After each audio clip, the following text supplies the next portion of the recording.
3 जनवरी को पूरा भारत में हर्षोल्लास से माता सावित्रीबाई फुले जन्मदिन मनाया जाता है।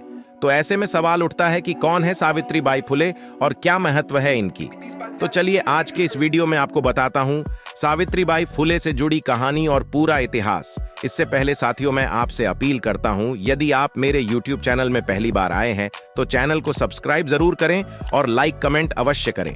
तो चलिए साथियों अब वीडियो को स्टार्ट करते हैं। महाराष्ट्र के सतारा जिले के नया गांव में एक दलित परिवार में 3 जनवरी 1831 को जन्मी सावित्रीबाई फुले भारत की पहली महिला शिक्षिका थी। इनके पिता का नाम खंदोजी नैवेसे और माता का नाम लक्ष्मी था। सावित्रीबाई फुले शिक्षक होने के साथ भारत के नारी मुक्ति आंदोलन की पहली नेता, समाज सुधारक और मराठी कवयित्री भी थी। इन्हें बालिकाओं को शिक्षित करने के लिए समाज का कड्डीढ्याहा विरोध झेलना पड़ रहा था। कई बार तो ऐसा भी हुआ जब इन्हें समाज के ठेकेदारों से पत्थर भी खाने पड़े। आजादी के पहले तक भारत में महिलाओं की गिनती 2 दर्जे में होती थी। आज की तरह उन्हें शिक्षा का अधिकार नहीं था। वहीं अगर बात 18वीं सदी की करें तो उस समय महिलाओं का स्कूल जाना भी पाप समझा जाता था। ऐसे समय में सावित्रीबाई फुले ने जो कर दिखाया वह कोई साधारण उपलब्धि नहीं है। वह जब स्कूल पढ़ने जाती थीं तो लोग उन पर पत्थर फेंकते थे। इस सब के बावजूद वह अपने लक्ष्य से कभी नहीं भटकीं और लड़कियों व महिलाओं को शिक्षा का हक दिलाया।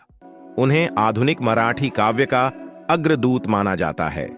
भारत की पहली महिला शिक्षिका सावित्रीबाई ने अपने पति समाजसेवी महात्मा ज्योतिबा फुले के साथ मिलकर 1848 में उन्होंने बालिकाओं के लिए एक विद्यालय की स्थापना की थी। 9 साल की उम्र में हो गया था विवाह। सावित्रीबाई का विवाह बहुत ही छोटी उम्र में हो गया था। उनका विवाह महज 9 साल की उम्र में वर्ष 1840 में ज्योतिराव फुले से हो गया। शादी के बाद वह जल्द ही अपने पति के साथ पुणे आ गईं। विवाह के समय वह पढ़ी लिखी नहीं थीं, लेकिन पढ़ाई में उनका मन बहुत लगता था। उनके पढ़ने और सीखने की लगन से प्रभावित होकर उनके पति ने उन्हें आगे पढ़ना और लिखना सिखाया। सावित्रीबाई ने अहमदनगर और पुणे में शिक्षक बनने का प्रशिक्षण लिया और एक योग्य शिक्षिका बनी। 9 छात्राओं के लिए पहले स्कूल की स्थापना की।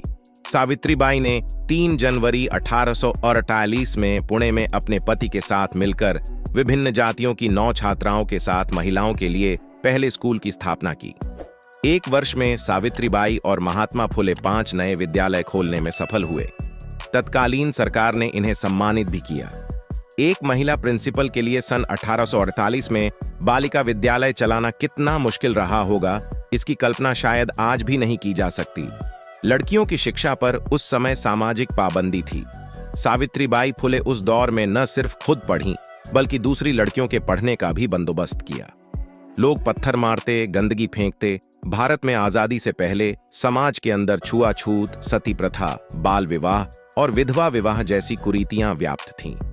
सावित्रीबाई फुले का जीवन बेहद ही मुश्किलों भरा रहा। दलित महिलाओं के उत्थान के लिए काम करने, छुआछूत के खिलाफ आवाज उठाने के कारण उन्हें एक बड्ढे वर्ग द्वारा विरोध भी झेलना पड़ा। वह स्कूल पहुंचकर गंदी हुई साड़ी बदल लेती थीं। आज से 1 सदी पहले जब लड्डे डेचकियों की शिक्षा एक अभिशाप मानी जाती थी, उस दौरान उन्होंने महाराष्ट्र की सांस्कृतिक राजधानी पुणे में पहला बालिका विद्यालय खोल पूरे देश में एक नई पहल की शुरुआत की। अपने पति का किया अंतिम संस्कार। खुद का प्लेग से निधन। सावित्रीबाई के पति ज्योतिराव का निधन 1890 में हो गया।